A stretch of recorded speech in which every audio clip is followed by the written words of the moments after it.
Hello everyone, my name is Kavya Bhatt. I am a biochemistry major student and have 2 years of experience in teaching science to class 9th and 10th students. And आज हम लोग एक बहुत ही important topic discuss करने वाले हैं from a very very important chapter that is life processes. So आज हम लोग discuss करने वाले हैं nutrition plus entire digestive system in human beings. So before going directly into the topic, मैं आपसे दो important questions पूछना चाहूँगी.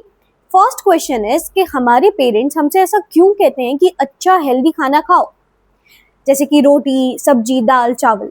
And my second question is कि अगर हम ये खाना खाते ही हैं तो ये एग्जैक्टली जाता कहाँ है. Like I mean when I get a cut, मेरे खून में से रोटी तो नहीं निकलती है, राइस तो नहीं निकलता है, तो जो मैं खा रही हूँ वो एग्जैक्टली जा कहाँ रहा है. So the answer to this things is हमारे लिए जिंदा रहने के लिए हमें एनर्जी प्रोड्यूस करनी पड़ती है हमारे मेटाबॉलिक रिएक्शंस के लिए, जिसके लिए हमें न्यूट्रिशन चाहिए, राइट. जब हम खाना खाएंगे तो उससे एनर्जी बनेगी. और इसका मतलब ये है कि जो खाना मैं खा रही हूँ वो ऐसा नहीं है कि बस वो उसी फॉर्म में मेरी बॉडी एक्सेप्ट कर पा रही है. मेरी बॉडी जो खाना मैं खा रही हूँ उसे एक ऐसे फॉर्म में कन्वर्ट कर रही है जो कि मेरी बॉडी के लिए एक्सेप्टेबल हो, जिससे वो यूज करके कन्वर्ट कर सके एनर्जी बनाने के लिए. And that process is known as digestion. So मैंने आपको पहले ही बता दिया न्यूट्रिशन एंड डाइजेस्टिव सिस्टम के बारे में हम पढ़ने वाले हैं. आज की क्लास में पूरा का पूरा न्यूट्रिशन कवर होगा, ऑटोट्रॉफिक, हेटरोट्रॉफिक, उसके पार्ट्स, फोटोसिंथेसिस, और कवर होगा digestive system in human beings. हम डिटेल में पढ़ेंगे कि सारे ग्लैंड्स कौन से होते हैं, ऑर्गन्स कौन से होते हैं, एलिमेंट्री कैनाल कैसे होता है. एंड में मैं आपको कुछ 5 ऐसे क्वेश्चंस कराऊंगी जो कि पिछले 10 साल में सबसे ज्यादा रिपीट किए गए हैं. तो एंड तक इस वीडियो को जरूर देखिएगा. तो let's just go on with our video. सबसे पहले, what is autotrophic nutrition? As the name suggest, autotrophic या फिर ऑटोट्रॉफिज्म, खुद का खाना खुद बनाने की ability is known as autotrophic nutrition. It is the process by which organisms take in simple inorganic substances, यानी कि जो उनको बाहर मिल रहा है, CO2, नाइट्रोजन एंड जो भी इनऑर्गेनिक चीजें हैं जो उनको नेचुरली एनवायरनमेंट से मिल रही हैं, उनका यूज करके वो ऑर्गेनिक मॉलिक्यूल्स जो बना रहे हैं खुद से with help of some of the components, उस चीज को हम लोग बोलते हैं ऑटोट्रॉफिक न्यूट्रिशन. तो ये इस तरीके से होता है बेसिकली कि ये पहले तो कौन शो करता है, पहले तो मेरे प्लांट और मेरे बैक्टीरिया शो करते हैं, green plant specifically. And bacteria जो है, कुछ बैक्टीरियाज, नॉट ऑल बैक्टीरियाज, वो शो करते हैं autotrophic mode of nutrition. And इस ऑटोट्रॉफिक मोड ऑफ न्यूट्रिशन के लिए कुछ इंपॉर्टेंट कंपोनेंट्स होते हैं, है ना. क्यों हम ऐसा कहते हैं कि स्पेसिफिकली ग्रीन प्लांट्स ही जो है फूड अपना खुद से बना सकते हैं? क्यों येलो प्लांट, क्यों पर्पल प्लांट्स? होपफुली आपने देखे हो purple plants and yellow plants भी अवेलेबल होते हैं हमारे एनवायरनमेंट पे, तो वो अपना खाना खुद से नहीं बना सकते. Reason being the pigment chlorophyll. Chlorophyll is one of the most important component जिससे कि हमारा फोटोसिंथेसिस होता है. सो पहले मैं डिस्कस करती हूँ फोटोसिंथेसिस के इंपॉर्टेंट कंपोनेंट्स की. तो उसमें सबसे पहले मेरा आता है आपका sunlight, right, light energy from the sun. Then आपका आता है पानी, मिनरल्स. एज आई सेड, क्योंकि वो इनऑर्गेनिक मॉलिक्यूल को ऑर्गेनिक मॉलिक्यूल में कन्वर्ट करने वाले हैं, राइट. इनऑर्गेनिक जो उनको सॉइल से मिलेगा, प्लस जो नेचर से मिलेगा, प्लस इसमें एक और चीज आप ऐड कर लो, CO2 बेसिकली प्लांट्स लेते हैं एंड O2 को वो रिलीज करते हैं, ठीक है. सिमिलरली मेरे बैक्टीरिया कुछ कुछ होते हैं, जैसे कि नॉस्टोक, एनाबेना, अगर आपने नाम सुना हो तो ये कुछ ऐसे बैक्टीरियाज है जो कि फोटोसिंथेटिकली एक्टिव होते हैं, खुद का खाना खुद बनाते हैं, ठीक है. अब बात करते हैं फोटोसिंथेसिस की. The process of preparation of organic food, that is carbohydrate, by combining, जो कि मैंने आपको सारे कंपोनेंट्स जस्ट अभी बताए, carbon dioxide, water, solar energy and chlorophyll pigments. तो ये ऐसे कंपोनेंट्स हैं जिनके बिना फोटोसिंथेसिस नहीं हो सकती. यहीं पे मैं आपको एक इंपॉर्टेंट क्वेश्चन बता देती हूँ कि MCQ में या फिर फिल इन द ब्लैंक्स में ये चीज हमेशा पूछी जाती है कि what are the components for photosynthesis, ठीक है. और उसके आपको 4 ऑप्शन दे देंगे. कई बार ये जो है वेरी शॉर्ट के फॉर्म में भी पूछा जाता है कि what are the components of photosynthesis, तो you are suppose to write them all, ठीक है. The sugar produced in photosynthesis is stored in form of starch. Plant अपना खाना बना रहा है, ठीक है. उसको स्टोर करने के लिए वो क्या करता है कि उसको स्टार्च के फॉर्म में कन्वर्ट कर देता है. And it is reserved internal energy, कि जब भी प्लांट को ऐसा लगता है कि उसे एनर्जी की जरूरत है तो वो इसी स्टार्च को तोड़ के ग्लूकोज बनाता है और उससे अपनी एनर्जी बनाता है। ठीक है। Heterotrophic mode of nutrition, obviously autotrophs यानी कि खुद का खाना खुद बनाने वाले, हेटेरोट्रॉफ्स यानी कि जो दूसरों पे डिपेंडेंट है। ठीक है, अपना खाना वो खुद से नहीं बना सकते, जैसे कि आप, जैसे कि मैं, जैसे कि दूसरे एनिमल्स, जैसे कि fungus and all those things, we all are heterotrophs. ठीक है। Mode of nutrition in which organism derive their nutrition by taking readymade food, यानी कि हम हमारा खुद से नहीं बना रहे, जो ऑलरेडी बना बनाया हुआ है हम उसे एक्सेप्ट कर रहे हैं फ्रॉम अदर डेड और लिविंग ऑर्गेनिजम्स, उसको प्लांट या एनिमल्स, उसको हम लोग हेटेरोट्रॉफिज्म बोलते हैं। Heterotrophic mode of nutrition is classified into parts. ठीक है, अलग अलग टाइप के हेटेरोट्रॉफिक मोड ऑफ न्यूट्रिशन होते हैं। होलोजोइक को मैं आपको लास्ट में बताऊंगी, उससे पहले let's go to saprophytes. Saprophytes basically वो ऑर्गेनिजम्स होते हैं जो कि डेड और डिकेइंग मटीरियल्स पे अपना फूड लेते हैं। For example fungus, for example mushroom. ठीक है, कुछ मान लो कि कोई एक एनिमल था, छोटा सा रैबिट या कुछ ले लो, जो मर गया। ठीक है, अब वो डिके हुआ और उसमें से सॉइल बन गई। अब उस सॉइल पे बेसिकली जब फंगस उगता है, प्लस आपने देखा होगा कि ब्रेड पे मोल्ड बन जाता है, ब्रेड मोल्ड बन जाता है, तो ये क्या करते हैं कि जो डेड एंड डिकेइंग चीजें हैं उस पे अपना न्यूट्रिशन वो लेते हैं, तो दे आर सेप्रोट्रॉफ्स एंड उस न्यूट्रिशन को हम बोलेंगे सेप्रोट्रॉफिक न्यूट्रिशन। ठीक है। अब आता है पैरासिटिक न्यूट्रिशन पे। पैरासाइट और सेप्रोफाइट्स में ये फर्क होता है कि सेप्रोफाइट्स जो है वो डेड एंड डिकेइंग ऑर्गेनिज्म से अपना न्यूट्रिशन लेते हैं। पैरासाइट्स ये होते हैं कि कोई एक उनका होस्ट ऑर्गेनिज्म होता है। ठीक है, उनको जाके ये चिपक जाते हैं और उनका जो होस्ट अपने लिए जो बेसिकली न्यूट्रिशन बना रहा है, ठीक है, उसको ये लोग छीन लेते हैं। फॉर एग्जाम्पल अगर बालों पे जैसे फॉर एग्जाम्पल टीक लग जाती है लोगों के, है ना, तो वो ब्लड हम में से ले लेते हैं, तो they are also parasitic. And plants, आपने कस्क्यूटा अमरबेल सुना होगा कि ये क्या करते हैं, होस्ट प्लांट पे पूरा लिपट जाते हैं, है ना, और उनका न्यूट्रिशन ले लेते हैं। और एक छोटा सा एग्जांपल दे दूं तो वीड्स मान लो, वीड्स भी अगर आपके मेन क्रॉप के आसपास उग रहे हैं तो वो क्या करेंगे कि दे आर केपेबल इनफ कि मेन प्लांट को जो आप न्यूट्रिशन देना चाहते हो वो उनसे छीन लेंगे। ठीक है, तो they are also parasitic. And nutrition की जब हम लोग बात करते हैं, आपके एनसीईआरटी में अमीबा का एक स्पेसिफिकली पूरा एक न्यूट्रिशन आपको बता रखा है कि अमीबा जो है उसमें एक स्पेशल टाइप का न्यूट्रिशन शो होता है। क्यों? क्योंकि अमीबा के पास है अपनी एक अलग से कैपेसिटी कि वो अपनी सेल मेम्ब्रेन को ना एक फॉर्म में चेंज कर सकता है। ये जो फोटो है अमीबा का, ये माइक्रोस्कोप के अंदर लिया गया है and this is how it looks. And उसमें किस तरीके से न्यूट्रिशन होता है कि मान लो उसके पास में कोई एक फूड आया। ठीक है, अब अमीबा क्या करता है कि अपनी सेल मेम्ब्रेन, जिसको हम स्यूडोपोडिया कहते हैं या फिर फॉल्स फीट कहते हैं। ठीक है, स्यूडोपोडिया या फिर फॉल्स फीट, इसका मतलब ये है कि वो अपनी शेप चेंज कर सकता है। ठीक है, सेल मेम्ब्रेन अपनी शेप चेंज कर सकता है। उसके बाजू में फूड आया तो ये अपनी सेल मेम्ब्रेन को इस तरीके से एक्सटेंड करेगा कि फूड जो है वो बीच में फंस जाएगा उसके सेल मेम्ब्रेन के एंड फिर वो उसको एनगल्फ कर लेगा। अब इसके अंदर होते हैं आपके फूड वैक्यूल, है ना। फूड वैक्यूल के अंदर आपका जो फूड है वो एंट्रैप हो जाएगा एंड वहां पे ही उसका डाइजेशन हो जाएगा। फिर एक तरफ से जैसे ही उसमें से उसने न्यूट्रिशन ले लिया, ठीक है, एनर्जी बना ली, तो अब जो वेस्ट मटेरियल है वो अगेन उसके स्यूडोपोडिया से फिर बाहर एक्सक्रीट आउट हो जाएगा and that is the way an amoeba takes its nutrition. ठीक है, अब हम लोग बात करते हैं डाइजेशन इन ह्यूमन बींग्स की। आपका जो न्यूट्रिशन है उसमें हेटेरोट्रॉफ्स, ऑटोट्रॉफ्स, ये सब तो पूछा जाता ही है, लेकिन एक बहुत इंपॉर्टेंट टॉपिक है that is digestion in human beings. और इस पे बहुत सारे क्वेश्चंस आते हैं कि कौन सा ग्लैंड इन्वॉल्व था, कौन से ऑर्गन्स इन्वॉल्व थे, आपका फर्स्ट डाइजेशन कहाँ से शुरू होता है। तो let's go and dig into the topic and हम हर एक क्वेश्चन के आंसर को डिटेल में पढ़ेंगे। ठीक है, so this is an overview of your entire digestive system. I will come to this slide at the end, जब मैं आपको पूरा का पूरा एक बार समराइज करके बताऊंगी। Let's directly go into the introduction to our alimentary canal. Basically alimentary canal क्या होती है स्टूडेंट्स, कि वो हमारे माउथ से शुरू होकर एनस तक एंड होती है एंड ये एक ऐसी कैनाल है जिसमें एसोसिएटेड होते हैं ऐसे ऑर्गन्स जो फूड में खा रही हूँ दैट इज अ मैक्रोमोलिक्यूल, उसे वो माइक्रोमोलिक्यूल या फिर डाइजेस्टेबल या फिर एब्जॉर्बेबल बेसिकली फूड मॉलिक्यूल में कन्वर्ट करेंगे। एंड ये पूरी की पूरी जो प्रोसेस है ये होलोजोइक मोड ऑफ न्यूट्रिशन है। एंड मैंने आपसे कहा था कि होलोजोइक मोड ऑफ न्यूट्रिशन में लास्ट में पढ़ाऊंगी, and that's where I am teaching you right now.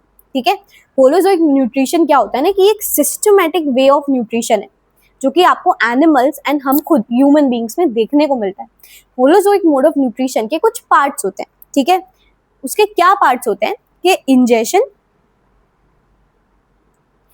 यानी कि फूड को इंजेस्ट करना यानी कि खाना। ठीक है, इंजेशन, देन आपका होता है डाइजेशन। डाइजेशन का मतलब ये है कि जो फूड मैंने खाया उसे एक ऐसे मॉलिक्यूल में कन्वर्ट करना जिसको मेरी बॉडी इजीली एक्सेप्ट कर पाए, एब्जॉर्ब कर पाए। अब जैसे ही डाइजेशन हो गया तो अब होगा एब्जॉर्बेंस। ठीक है, एब्जॉर्बेंस के बाद होगा आपका एसिमिलाइजेशन, लाइजेशन।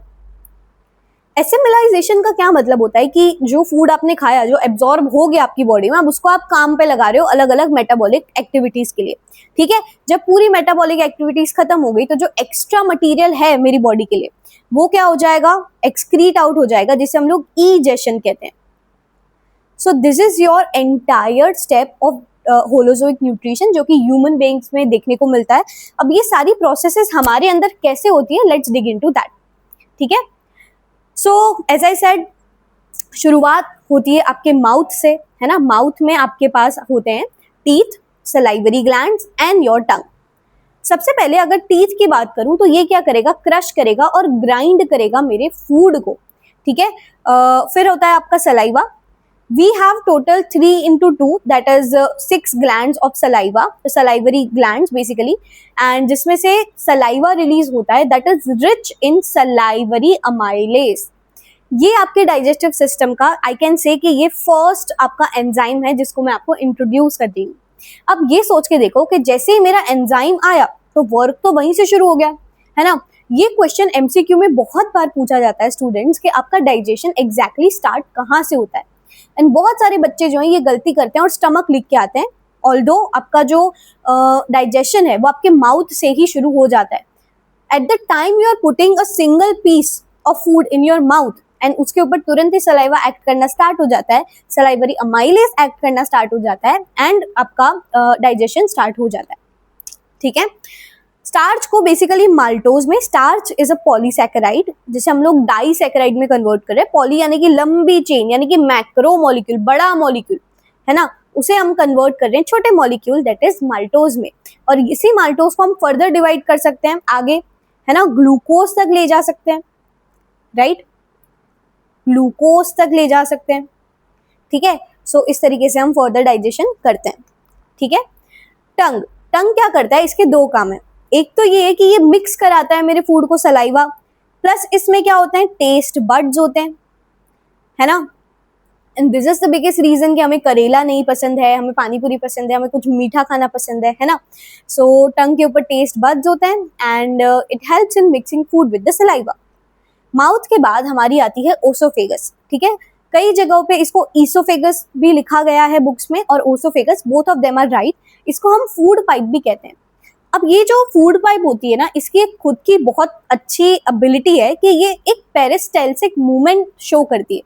इसका क्या मतलब है कि मान लो this is my food pipe और इसके अंदर अब मेरा जा रहा है, ठीक है, मेरा फूड जो मैंने अभी अभी खाया वो जा रहा है, तो जैसे ही फूड आएगा ये खुद को कॉन्ट्रैक्ट करेगी एंड रिलैक्स करेगी। कॉन्ट्रैक्ट रिलैक्स, जहां जहां से फूड जाएगा वहां पे कॉन्ट्रैक्शन हो जाएगा, फिर वो वापस रिलैक्स हो जाएगी।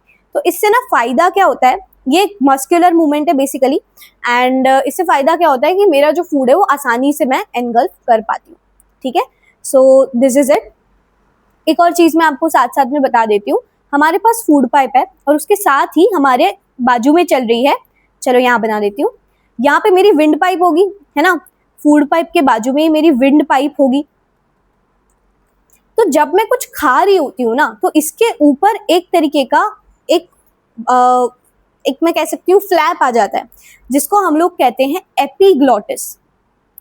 एपिग्लॉटिस, एपिग्लॉटिस बेसिकली क्या करता है कि जब मैं खाना खा रही हूँ तो ये मेरी विंड पाइप को बंद कर देता है, जिससे मेरा खाना जो है वो विंड पाइप में ना जाए और फूड पाइप में ही जाए। ठीक है, चलो अब माउथ, फिर उससे ओसोफेगस, ठीक है। एंड ये क्या होता है, पूरा लाइंड अप होता है मेरे म्यूकस से। म्यूकस मेरे इंटरनल जितने भी ऑर्गन्स हैं उनकी सबकी इंटरनल लाइनिंग मेरे म्यूकस की ही होती है। ये एक पेरिस्टाल्सिस मूवमेंट शो करते हैं, यानी कि रिदमिक मूवमेंट शो करते हैं, कॉन्ट्रैक्शन रिलैक्सेशन, जब जब फूड अंदर जाता जाएगा, ठीक है। कुछ इस तरीके का हमारा इंटरनल बॉडी दिखता है। एंड चलो आओ डिस्कस करते हैं हर एक ऑर्गन को अब डिटेल में। माउथ से ओसोफेगस के बाद जो तुरंत ही मेरा पहला ऑर्गन आता है दैट इज योर स्टमक, ठीक है। स्टमक क्या होता है, एक लार्ज ऑर्गन होता है, जे शेप का ऑर्गन होता है जो एक्सटेंड करता है जब फूड उसमें एंटर करता है। ऑब्वियसली वो मस्क्यूलर है, तो जब मैं खाना खाऊंगी, है ना, जब आप पेट भर के अच्छा खासा खाना खाते हो तो आपका जो पेट है वो फूल जाता है।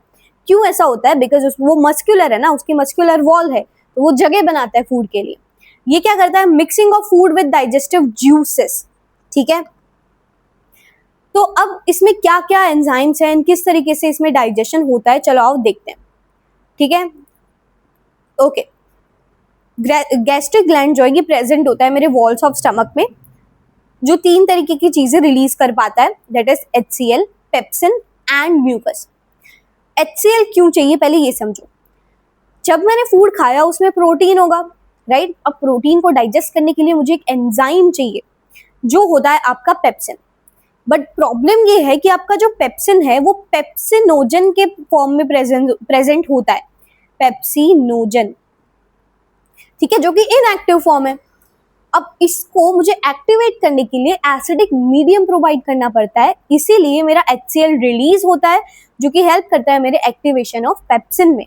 तो ये पेप्सिनोजन कन्वर्ट हो जाएगा आपके पेप्सिन में, जो कि डाइजेस्ट करेगा प्रोटीन को और बना देगा अमाइनो एसिड्स, ठीक है। ये स्टमक की बात है। इंटेस्टाइन, स्मॉल इंटेस्टाइन में फिर अलग आपका होता है, अलग एंजाइम यूज होता है। म्यूकस क्या करता है, प्रोटेक्ट करता है मेरे स्टमक की वॉल को फ्रॉम HCl, ठीक है। स्टमक से फिर फूड आगे कहाँ जाएगा, स्मॉल इंटेस्टाइन में जाएगा। ये क्या है भैया, साइट ऑफ कंप्लीट डाइजेशन है, longest part of your alimentary canal है। ये क्या करता है, रिसीव करता है secretion from liver and pancreas. मैं आपको एक बहुत इंपॉर्टेंट बात बताती हूँ कि अगर मान लो मेरा स्टमक है, ठीक है, इस तरीके से मेरा कुछ स्टमक है। सो अब स्टमक से जो मेरा फूड आ रहा है, अब उसमें डाइजेशन तो शुरू हो ही गया था, राइट, माउथ से ही हो गया था। तो फूड जो स्टमक से आता है ना, स्मॉल इंटेस्टाइन में जाता है, उसको मैं बोलती हूँ काइम, उसका नाम मैं रखती हूँ काइम, ठीक है। एंड दूसरी बात ये है कि ये जो काइम है ये काफी एसिडिक है। जब मेरा फूड या फिर काइम मेरी स्टमक में थी तो वो कैसा था, एसिडिक था। लेकिन जैसे ही वो स्मॉल इंटेस्टाइन में जाता है तो उसे एल्कलाइन मीडियम चाहिए बेसिकली, राइट। स्मॉल इंटेस्टाइन में जो मेरे बाइल जूस आ रहा है या फिर पेनक्रियाटिक जूसेस आ रहे हैं, उसको एक स्पेसिफिक पीएच चाहिए होता है अपने एक्टिवेशन के लिए। तो हमें क्या करना पड़ता है, इस एसिडिटी को न्यूट्रलाइज करना पड़ता है। तो इसके लिए मुझे एल्कलाइन मीडियम उसको प्रोवाइड करना पड़ता है, ठीक है। काइम है स्टमक में, एसिडिक है, तो स्मॉल इंटेस्टाइन में जाएगा तो उसको थोड़ा न्यूट्रलाइज करना पड़ेगा ना, ताकि मेरे एंजाइम्स उस पर वर्क कर पाए, ठीक है। सो इसीलिए अब आगे इस पे एंजाइम्स कैसे वर्क करते हैं ये मैं आपको बताऊंगी। अच्छा, एक इंपॉर्टेंट बात और थी स्टूडेंट्स, कि जैसे मेरे स्टमक से जब स्मॉल इंटेस्टाइन में जा रहा है फूड, ठीक है, इसके आगे मेरी स्मॉल इंटेस्टाइन होगी, तो ये एक स्पिंक्टर के थ्रू होता है।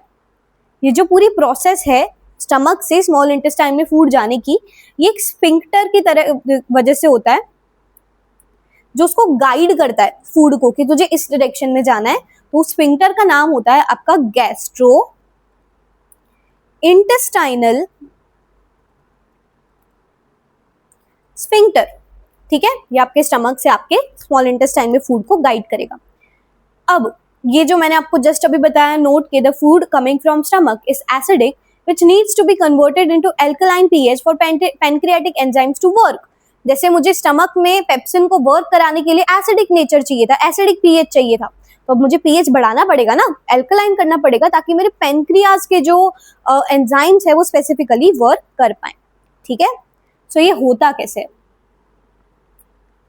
गैस्ट्रोइंटेस्टाइनल स्फिंक्टर बता दिया। हाँ, एक और बात सुन लो कि जो लेंथ ऑफ स्मॉल इंटेस्टाइन है वो हर्बीवोर्स में कैसी होती है, लॉन्गर होती है as compare to carnivores. Reason being herbivores जो है वो ऐसा खाना खाते हैं that is rich in cellulose, है ना, ग्रास वगैरह खाते हैं that is rich in cellulose, जिसको डाइजेस्ट करना बहुत मुश्किल है एज कम्पेयर टू जो कार्निवोर्स खाते हैं दैट इज मीट। ठीक है, यहाँ पे मैं ऐसे लिख देती हूँ दैट इज ये लोग खाते हैं आपके सेल्यूलोज एंड ये लोग जो खाते हैं मीट, राइट। सो मीट को डाइजेस्ट करना is comparatively easier than your cellulose, इसीलिए उनकी जो स्मॉल इंटेस्टाइन है वो लॉन्गर होती है। ठीक है, चलो स्मॉल इंटेस्टाइन के पार्ट्स पढ़ेंगे और उसमें डाइजेशन कैसे होता है ये देखेंगे। Duodenum, initial segment where the chyme क्या था, वो फूड जो कि आ रहा है मेरे स्टमक से, from stomach mixes with bile जो कि लिवर से आ रहा है। तो ये क्या करेगा, पहले इमल्सिफिकेशन ऑफ फैट कराएगा, इसको आप लिपिड डाइजेशन या फैट डाइजेशन भी बोलते हो, जो बाइल ज्यूस के प्रेजेंस में जो कि मेरे लिवर से आया है। ठीक है, लिवर में बाइल डक्ट के थ्रू और पेनक्रियास से पेनक्रियाटिक डक्ट के through, let me right it, liver bile duct के थ्रू एंड पेनक्रियास से कैसे, पेनक्रियाटिक डक्ट,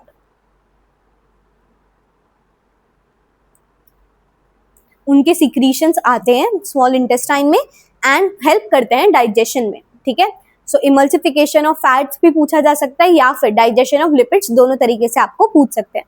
तो ये किस में टूट जाते हैं, फैटी एसिड्स और ग्लिसरॉल में। प्रोटीन जो है वो अमाइनो एसिड्स बन जाते हैं ट्रिप्सिन में। अगेन सेम चीज है, ट्रिप्सिन को एल्कलाइन मीडियम चाहिए होता है, ये पहले इनएक्टिव होता है एंड देन स्मॉल इंटेस्टाइन के एल्कलाइन मीडियम में आके ये एक्टिवेट हो जाता है और प्रोटीन को वो डाइजेस्ट कर लेता है। ठीक है, देन यू हैव कार्बोहाइड्रेट जो कि पेनक्रियाटिक अमाइलेज जो कि अगेन पेनक्रियास से आ रहा है, जो कि ग्लूकोज में कन्वर्ट हो जाता है। सक्कस एंटेरिकस, इसको हम लोग बोलते हैं small intestine juices, small intestinal juices नहीं बोलते हैं, ज्यूस बोल देते हैं। ठीक है, सो स्मॉल इंटेस्टाइन ज्यूस क्या करता है, बेसिकली एल्कलाइन पीएच प्रोवाइड करता है ना, हेल्प करता है डाइजेशन में। चलो, jejunum and ileum, you had 3 parts of your small intestine, duodenum, jejunum and ileum. ठीक है, सो ये क्या होता है, middle and last section, that is jejunum is your middle section and ileum is your last section. Has highly folded villi to maximize surface area for absorbing nutrients, minerals and waters into bloodstream।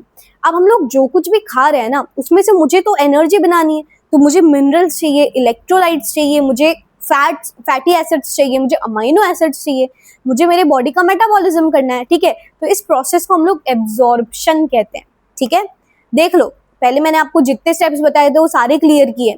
Holozoic में हमने क्या पढ़ा था, ingestion, digestion, then absorption. तो हमने first step कर लिया nutrition, that is intake of food, that is ingestion, है ना। डाइजेशन में अभी मैं आपको पूरा ही पढ़ा रही हूँ, राइट। एंड एब्जॉर्प्शन अब शुरू हो चुका है, यानी कि मेरे बॉडी ने उस मैक्रो मॉलिक्यूल को ऐसे पॉइंट पे लाके खड़ा कर दिया है, ऐसे मॉलिक्यूल्स बना दिए जो कि मेरी बॉडी इजीली एब्जॉर्ब कर पा रही है। ठीक है, विलाई एंड माइक्रोविलाई, ये क्या होता है, सबसे पहले मैं आपको एक डायग्राम से समझाती हूँ। These are your villi. ये क्या होता है ना कि आपके जो सेल्स होते हैं ये इस तरीके के क्यूबॉइडल सेल्स होते हैं बेसिकली, जिनके ऊपर ये ऐसे ब्रश बॉर्डर जैसे हमको लगते हैं। ठीक है, ब्रश बॉर्डर जैसे हमको विलाई लगते हैं। अब ये क्या करते हैं, विलाई, अच्छा, villus is made up of many cells. First of all, ये जो रेड कलर का आपको दिख रहा है that is your capillaries, blood capillaries हैं एंड वहीं से तो एब्जॉर्प्शन होगा, राइट, डिफ्यूजन के थ्रू। अब ऐसा समझो, यहाँ पे मेरे न्यूट्रिएंट्स है, यहाँ पे मेरे न्यूट्रिएंट्स है। ठीक है, सो अब ये जो विलाई है, ये पूरी एक विलाई है, ये पूरी दूसरी विलाई है। सो मैं कहना ये चाहती हूँ कि ये क्या करेंगे, डिफ्यूजन के थ्रू कैपिलरीज में मेरे न्यूट्रिएंट्स वहां पे चले जाएंगे। लेकिन एक इंपॉर्टेंट बात जो है मुझे ये बतानी थी आपको कि विलाई जो है, एक तो फिंगर लाइक प्रोजेक्शंस है, ये क्या करते हैं, इंक्रीज करते हैं सरफेस एरिया ऑफ एब्जॉर्प्शन को, और इसमें होते हैं लैक्टियल्स। ये एक इंपॉर्टेंट बात बतानी थी। फैट्स जो होते हैं, आपने पढ़ा होगा केमिस्ट्री में, micelle formation basically, right, because fat molecule is hydrophobic, right. मेरे जो बाकी सारे जो थे मिनरल्स थे उनको मैं एक्टिवली ट्रांसपोर्ट कर देती थी। देन पानी तो आपको पता ही है कि ऑस्मोसिस के थ्रू चला जाएगा, बाकी जो है मैं उसको ग्रेडियंट के थ्रू मैं उसको डिफ्यूजन करा रही हूँ। लेकिन आपके जो फैट मॉलिक्यूल्स है ना, ये थोड़े से अलग होते हैं। ये क्या करते हैं, इस तरीके का स्ट्रक्चर बनाते हैं जिसको आप मीशल बोलते हो, राइट, इस तरीके से, ठीक है। टेल्स पीछे रहेंगी एंड हेड पूरा बाहर रहेगा। Hydrophilic head will be outside and hydrophobic tell जो है उसकी इनसाइड रहेगी। एंड ये जो है मेरे विलाई के सेंटर में मेरा एक लैक्टियल होता है जो कि मेरे फैट्स को बेसिकली एब्जॉर्ब कर लेता है। सो विलाई इसके लिए भी बहुत इंपॉर्टेंट है, ठीक है। चलो अब आते हैं स्मॉल इंटेस्टाइन से लार्ज इंटेस्टाइन की तरफ। अब तक जो है मेरा फूड जो है एसिमिलाइजेशन के लिए जा चुका है, ठीक है। अब उससे जो है फर्दर मेटाबॉलिज्म हो गया होगा। तो सोचो, अब स्टमक ने काम कर दिया, स्मॉल इंटेस्टाइन ने काम कर दिया, अब लार्ज इंटेस्टाइन की क्या जरूरत पड़ी? जरूरत इसलिए पड़ी क्योंकि अभी भी ऐसा बहुत सारा पानी है जो कि ऑलरेडी मेरे बॉडी से जा रहा है, और इतना पानी अगर चला जाएगा मेरी बॉडी से तो मेरी बॉडी को डिहाइड्रेशन भी हो सकता है। उसको रोकने के लिए भगवान ने मुझे एक लार्ज इंटेस्टाइन दी। अब लार्ज इंटेस्टाइन क्या करेगा, ये एब्जॉर्ब कर लेता है मेरे वाटर को, इलेक्ट्रोलाइट को एंड वाइटामिन्स को फ्रॉम अनडाइजेस्टेड फूड रेसिड्यू। जहां पे मेरे स्मॉल इंटेस्टाइन का काम खत्म होता है वहीं पे लार्ज इंटेस्टाइन का स्टार्ट होता है। क्यों ऐसा मैं बोल रही हूँ? क्योंकि जो पानी उसने छोड़ दिया, मतलब कि ये नहीं हो पा रहा है मुझसे, जो इलेक्ट्रोलाइट्स या वाइटामिन्स जो एब्जॉर्ब नहीं हो पाए आपके स्मॉल इंटेस्टाइन से, वो लार्ज इंटेस्टाइन से बेसिकली एब्जॉर्ब हो जाते हैं। बहुत सारा पानी आपके लार्ज इंटेस्टाइन से एब्जॉर्ब हो जाता है। ये भी एक हार्मोनल बेसिकली चीज होती है। मेरी बॉडी सिग्नल देती है लार्ज इंटेस्टाइन को कि ये इलेक्ट्रोलाइट को एक्सेप्ट करो, या ये पानी बेसिकली इतना पानी आप एक्सेप्ट करो। फायदा ये होता है कि जो एक्सक्रीट आउट में कर रही हूँ उसमें वाटर का कंटेंट कम होता है, ठीक है। चलो, तो इसके भी 3 पार्ट्स हैं, मेरे स्मॉल इंटेस्टाइन के भी 3 पार्ट्स हैं, ड्यूडेनम, जेजुनम एंड इलियम। इसके 3 पार्ट्स कौन कौन से हैं? Caecum, colon and rectum. अब ये जो रेक्टम वाला पार्ट है ना, ये बिल्कुल जुड़ा होता है आपके एनस से, that is the last part of digestive system. So primary function क्या है? Water absorption and electrolytes, vitamins को बेसिकली एब्जॉर्ब कर लेना एंड स्टूल फॉर्मेशन। कोलॉन क्या होता है? कोलॉन जो है इसका वो साइट ऑफ मीथेनोजेंस होता है, जो कि स्पेसिफिकली एनिमल्स में, हर्बीवोर्स में पाए जाते हैं, दैट डाइजेस्ट सेल्यूलोज। एनस क्या करता है? Controlling and expelling faeces from your body. जो भी अनडाइजेस्टेड जितनी भी मेरी चीजें हैं वो मेरे एनस से बाहर आ जाएगी। चलो, अब जो भी मैंने आपको पढ़ाया एक बार मैं आपको समराइज कर देती हूँ, then we will move on to our question practice, ठीक है। ओके, हाँ। सो सबसे पहले मेरा माउथ था। माउथ क्या करता है? Food enters the alimentary canal into the mouth. वहां पे क्या होता है? मेरा टीथ वर्क करते हैं, टंग वर्क करती है एंड मेरे सलाइवरी ग्लैंड वर्क करते हैं। टीथ क्रश करेंगे उसको, टंग क्या करेगी? मिक्स करेगी सलाइवा के साथ। सलाइवा क्या करेगा? सलाइवा में होता है सलाइवरी अमाइलेज। स्टार्ट आपका डाइजेशन हो जाता है आपके सलाइवरी ग्लैंड से ही, यानी कि आपके माउथ से ही। देन मेरा फूड आगे जाएगा, दैट इज योर ओसोफेगस, है ना, oesophagus, oesophagus, whatever you need want to call it. वहां पे जाएगा, वहां पे पेरिस्टाल्टिक मूवमेंट होगी कि वो कॉन्ट्रैक्ट रिलैक्स करेगा अकॉर्डिंग टू फूड उसमें से जो जा रहा है। फिर वो जाएगा मेरे स्टमक में, राइट। स्टमक में वो जाएगा। स्टमक में क्या होगा कि मेरा HCl है, मेरा पेप्सिन है और मेरा म्यूकस है। म्यूकस क्या कर रहा है? मेरे स्टमक के वॉल को प्रोटेक्ट कर रहा है। देन HCl क्या कर रहा है? एसिडिक मीडियम प्रोवाइड कर रहा है मेरे पेप्सिनोजन को एक्टिवेट करने के लिए, पेप्सिन बनाने के लिए, जो डाइजेस्ट करता है मेरे प्रोटीन्स को और क्या बना देता है? आपका अमाइनो एसिड्स बना देता है। देन स्टमक के बाद आते हैं आपके स्मॉल इंटेस्टाइन, जिसमें liver basically, gall bladder and आपके पैनक्रियाज वर्क करते हैं। ये क्या करते हैं? अच्छा, गॉल ब्लैडर को you already know, it stores bile, ठीक है। सो आता तो बाइल आपका लिवर से ही है, but it stores bile in the gall bladder for some period of time, ठीक है। सो आपका liver, gall bladder and pancreas से जो भी सिक्रीशंस आते हैं, that goes to small intestine. Small intestine में आपका होता है succus entericus, that is your small intestine juice. And आपके जो एंजाइम्स है पैनक्रियाज के, पैनक्रियाटिक अमाइलेज, ट्रिप्सिन, फिर आपका जो बाइल जूस है, इसको वर्क करने के लिए चाहिए होता है एल्कलाइन मीडियम, जो कि स्मॉल इंटेस्टाइनल जूसेस प्रोवाइड करते हैं, सो दैट आपके पैनक्रियाटिक एंजाइम्स जो है वो वर्क कर पाए और डाइजेस्ट कर पाए आपके प्रोटीन को। दैट इज ट्रिप्सिन वर्क करेगा, अमाइनो एसिड्स बनाएगा, पैनक्रियाटिक अमाइलेज कार्बोहाइड्रेट्स को तोड़ेगा और ग्लूकोज बनाएगा, ठीक है। अनदर इंपॉर्टेंट पॉइंट इज कि बाइल जूस वर्क करेगा आपके फैट्स पे, लिपिड्स पे एंड बना देगा फैटी एसिड्स एंड ग्लिसरॉल्स। ठीक है, इतना आपका पूरा का पूरा डाइजेशन आपका स्मॉल इंटेस्टाइन में हो गया। इसको हम लोग इमल्सिफिकेशन ऑफ फैट भी बोल सकते हैं। स्मॉल इंटेस्टाइन के बाद जो नेक्स्ट स्टेप आता है that is your large intestine. Large intestine में क्या होगा, बचा कुचा जितना जो पानी है, इलेक्ट्रोलाइट्स है, विटामिन्स है, उसको वो एब्जॉर्ब कर लेगा और जो मेरा लिक्विड फीसिस था बेसिकली उसको सॉलिड फॉर्म में वो कन्वर्ट कर देगा। यही फीसिस आगे एनस में जाएगा और एनस से फिर वो आगे एक्सक्रीट आउट हो जाएगा। So this was a entire thing like of nutrition, autotrophic, heterotrophic and digestion in detail. जितना भी मैंने पढ़ाया है उतने में से ही सारे के सारे क्वेश्चंस आपके बोर्ड में बन जाएंगे। Along with that, I'll show you how questions are asked in board examinations. So the question is, what are the components of pancreatic juice and what are their specific roles in digestion of fats, proteins and carbohydrates? जो मैंने आपको लिख के बताया same चीज यहाँ पे आपको सेंटेंस बना देना है। Pancreatic juice contains trypsin that digests proteins into peptides, या फिर आप अमीनो एसिड्स भी लिख सकते हो। लाइपेज यानी कि लाइपेज देखो, प्रोटीएजेस डाइजेस्ट करते हैं प्रोटीन्स को, लाइपेजेस डाइजेस्ट करते हैं लिपिड्स को जो कि इमल्सिफाई करते हैं फैट्स को, एंड पेनक्रियाटिक अमाइलेज जो कि ब्रेक डाउन करता है आपके स्टार्च को, बना देता है माल्टोज में। ठीक है, माल्टोज को भी डाइजेस्ट करके वो फर्दर बना देता है मेरा glucose. Second question, describe the process of digestion in small intestine, specifically mentioning the role of bile and pancreatic enzymes। तो इसका आंसर क्या होगा बच्चों, small intestine receives bile which emulsifies fats, ठीक है, and pancreatic juice which breaks down carbohydrates, proteins and fats. देखो same question है लेकिन दो अलग अलग तरीके से पूछा गया है। द इंटेस्टाइनल एंजाइम्स जैसे कि maltases, peptidases completes digestion, turning food into nutrients like glucose, amino acid, fatty acids जो कि बेसिकली मेरी बॉडी आसानी से एब्जॉर्ब कर पाए, और ये एब्जॉर्प्शन किससे होता है, आपकी विलाई से। ठीक है, third question, name the glands present in the wall of stomach that release secretions for the digestion of food.